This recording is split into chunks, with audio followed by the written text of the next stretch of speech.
Swear. Yeah. I hit it sometimes and it was like... Yeah, and I can. Yeah, same here. It's like, yo, I don't know why you're not responding. Yo, it was a real trip for me, bro. We're in the smoke shop, right? We're representing the Green Grinders Club, trying to make sure that the Green Grinders Club gets the proper love in Long Beach. And out of nowhere, somebody comes up, hey, yo, what are you guys doing over here? You guys got a little performance? Of course, we let them know about the podcast, Outsmoken, on outsmokenpodcast.com. Make sure you come salute. And he was there buying fake piss. Oh yeah, I remember that day, man. Yeah, that was really dope, right? So we're like, yo, what are you doing? He's like, oh, I'm just buying some fake piss. I just got this new job. I'm like, yo, are you sure that kind of stuff works? He's like, bro, the company that does the piss test makes the fake piss. So they sell you both the problem and the solution, you know? So it's guaranteed to work because the same people who are running the test know exactly how to beat it. That's crazy. And that blew my fucking mind. I'm like, yo, like, he's like, yo, this is the only brand that I use. This is my third fake piss test that I've used, you know, and I only use this brand. And then the head shop guy is like, yeah, yo, that's game, that's facts. And, yo, it made so many thoughts cross my mind, but the major thing is like, yo, weed is legal in California. People are still getting drug tested. Yeah. Is that the game? It's still a thing. But it's legal. Yeah, but I feel like there's so many other factors besides the fact that it's legal. But before we get into yeah, we gotta drill into into that. So today's topic is weed in the workplace, but you know, let's salute who we gotta salute, bro. So we have Ireland. You know, we've been shouting them out consistently. Heavy. Canada, Germany, Puerto Rico, Mexico. We have Sweden. You know, you want to take a trip to Portugal, Spain, Norway. I think Portugal has laws on drugs kind of similar to Portland, Oregon, where they really are more into rehab than they are into like punishment. So shout out to Portugal. They're really one of the more progressive states when it comes to not only cannabis but drugs worldwide. Yeah, that's tight. That's Yeah. tight. Shout out to all the people listening via Apple Podcasts, all my Spotify listeners, the people listening native to Anchor. Yo, Anchor really been holding us down for a minute, you know? Yeah, they have. Yo, salute to all of our listeners. None of this is possible without you. And salute, of course, to the most luxurious, the most premium, the most lifted smoking accessories brand in California. Let them know, bro. Let them know. Maybe on the whole West Coast. Yo. Who is it? Green Grinders Club. At greengrindersclub.com. Yo, best grinder in the market. But, so, weed in the workplace. Yeah, it blows my mind that people are still getting piss tested. But then when I think about the level of scrutiny that cannabis businesses still have to face, even here in California, shit, banking hasn't flown off yet. I kind of get it. Weed has not quite broken the stigma, so weed maybe is not that acceptable in the workplace yet, you know? What about, I know you used to work for like a telecommunications company. How was their acceptance on cannabis? Did they permit it? Did you get drug tested? I didn't get drug tested, but I also, there was a time where I applied for like a hotel. Mm-hmm. This was years ago, and they told me they were gonna drug test me, and I was like, what the fuck? Like, I'm trying to apply for like your banquet, like your restaurant, like part of like the hotel. Like, I'm not trying to fucking be on the computers or any of that shit. So why do I need to be drug tested? Mm-hmm. Like, what is it from like serving you a cocktail that I can't do like because I smoke? You feel me? Yeah. And from the answers that I got, it was because it's an international company, and not just necessarily like a California company. So yeah, yo, I bought that same fake piss. When that guy was talking about the fake piss, yo, I was like, yo, I tried that shit before and it definitely works. Yeah.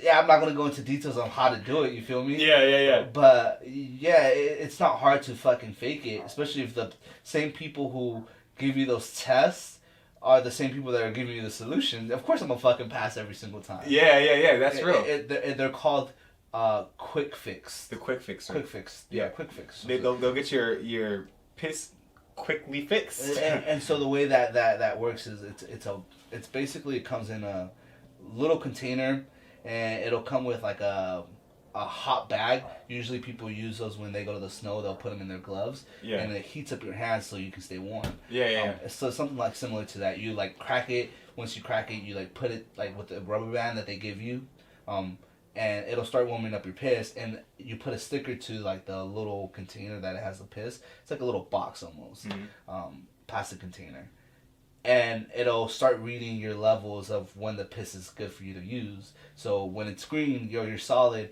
If it's red, you kind of gotta wait for it to cool down a little bit for it to go to the green. It's a little too hot. Yeah, but if you also have it where it's too light, you're fucked. I also have some other boy he was all concerned about taking his test and shit, and his boy like had the same problem, and he did the same thing. He bought the fake piss, and they work for a bigger company where they work like vehicles, like machinery, electrical wires and shit like that. And I'm like, yo, I see why they would drug test you, but me on the other hand, when I'm trying to like work for a restaurant, yeah. But that's crazy. We shout out our international audience, but that's facts that what's happening here in America may not be as progressive for the rest of the world, People who come from... I hear Disneyland, for example, doesn't point with one finger. They tell their employees to point with two fingers because in certain countries, there's a certain kind of insult to point your finger this way, If you have a brand that's larger than just local, I can get why you are that concerned about controlling your image in that way, It's growing fast, but it's not universal. But if you think about it, bro, how many times have you ever gone into work where you're hungover? And you being hungover, the possibilities of you still having alcohol into your system are still there, you feel me? They don't necessarily say, hey, we're going to drug test you right now because you smell like alcohol. Some especially at restaurants, they'll tell you, yo, go home, or yo, are you okay to work? Because they're not going to send your ass home regardless. They're going to put your ass to slave. You have a headache. You're still fucking probably drunk, and they put you to fucking work. So I get for like the machinery types where you can cause someone's death or someone's life, the reasons why they would still drug test you. And because even with alcohol, at that point, if you smell like alcohol, you can get fired for that shit, Yeah. So I feel like there's certain places in the workplace where they should, but there's a lot of like, especially like retailers, for retail stores, who gives a fuck, I think you're right. I think 100% you're right that more than anything, we're facing an optics issue in the cannabis community where the stuff has already been proven to be less harmful than fucking alcohol, than a lot of this stuff. Yeah. And yet, we have to tiptoe around it. I don't know if there's like, there's not tests for like, oh yo, how drunk were you on the clock, Is if they find out that you were drunk or you were inebriated at all, they smell on your breath, that's like an automatic kind of thing. But even though you still have all of your faculties when you're high, you're judged more strictly for it, That part. And I think that's low-key whack. But I'm really grateful that my workplace is weed, Like, talk about weed in the workplace. I think the future when the shit is legal here in California is we're going to have more places where you're working in weed, whether it's cultivation, distribution, like working at a bar, you know what I mean? The lounges, we already talked about Amazon maybe, or Uber maybe working within these spaces. Tell me a little bit more of like the workspace though. If it is a cannabis like workspace, are they okay with their employees coming in smelling like fucking dank? And to be honest, no. And every place is different, but the places that I have experience with and the policies that I know of, not only at the places I work at, I think the perception is no. For example, I went to Terraform Genetics, the home of they have like a 4.2 gram eighth. Shout out to Terraform Genetics. That Terra Mints is gas. I don't know if we reviewed that yet, but we need to. I don't think we have. So Terraform Genetics, they're vertically integrated out of, what is that, Studio City or Woodland Hills? Woodland Hills Trading Collective or Treatment Center. That's what the Woodland WHTC is the original name of the shop. So I go in there, I buy the eighth, and I was really impressed by her customer service. Yeah. Wow, yo, she did a really good job, and I told her that. She's like, yo, yeah, none of us are high here when we're helping you. We're not like those other shops. And that kind of stuck to me, like, yo, that's true. I think, especially in this new era, while you work in weed, I don't think it's professional to be high, Just like it's not professional to be drunk, even though it's legal to drink, True. I wouldn't want my server smelling like a pack of smokes when they drop my chicken off, No matter what the drug is, keep that shit to yourself. Work is work, I don't disagree on that. Yeah. Yeah, I don't want to smell your habits on me. You know what I mean? Like, whether it's weed, alcohol, or cigarettes. Yeah. Point blank. Period.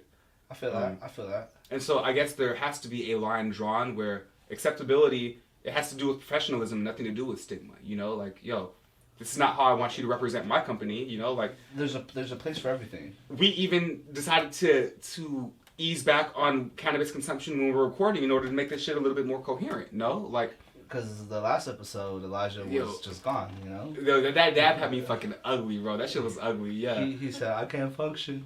Mayor, help! Mayor, please help me. So thinking about it, weed in the workplace, I think weed can be treated with a healthy dose of respect, but it has to have its place. It has to have its place. You know. Now that we're chewing through it, yeah, I think I might have a more conservative position on this than I think a lot more progressive stoners do. You know. Yes, I work in weed, but I don't think it's appropriate just to be stoned all the fucking time, you know? Yo, you do money handling, you know what I mean? Like, you are responsible for people's, like, maybe not their well-being, but they're coming to you because they have a problem that they need your help to fix, you know? And you're so caught up in your own head that you can't even figure out what's in theirs, you know? That part. So I think there's something to be said for that. That being said, though, I do know that we've gone through a lot of stigma already, you know? Piss tests, and for something that's harmful and has been directed at our community, I think it's important to acknowledge at the very least that there has been harmful rules put in place against people who smoke weed, unfairly so. Yeah. You feel me? Yeah, I don't disagree on that, yeah. And then there needs to be a look into, like, the laws and how we, I guess, drug test, like, our workers, you know? So yeah. There's a lot of issues with cannabis at this point. There's a lot of issues, especially cannabis in the workplace. Yeah, man. Yeah. Sign us off, bro. That's really it. That's really it. Don't be high at work, y'all. Yeah, I ain't got much more to say about that. Like, there's a time and place for everything, but unless you have a cool ass job podcasting or it's your job to smoke, that might be some people's dream, you know. Yeah. Keep that shit where it belongs, you know. Somewhere else. Yeah. So, yeah, thank you guys for listening. It's Elijah, the responsible digital bartender. Your co-host, Meyer. And you've been listening to Outsmoken, the world's most potent podcast. Alright, so. Dope. Was I right on that? You think that, or how do you feel about cannabis in the workplace? Like, I wouldn't mind if my bartender smelled like dank, you know? Hmm?